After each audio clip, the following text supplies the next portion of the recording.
দাবি আমাদের পুরা বাস্তবায়িত হয়নি। জুলাই প্রক্লেমেশন এখনো আসেনি।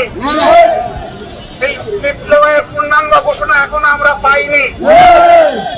আমরা ইনশাআল্লাহ ধাপে ধাপে সামনের দিকে এগিয়ে যাবো। জুলাইকে আমরা হারিয়ে যেতে দেব না। এই জুলাইকেই বুকে ধারণ করে আমরা এগিয়ে যাবো। আজও শহীদ পরিবারের গঠিত কমিটিকে নিয়ে আমরা বসেছিলাম। তাদের চোখের পানি আমরা দেখেছি। তারা বলেছে সরকারের কোনো সাহায্য চাই না, আমরা ন্যায় বিচার চাই।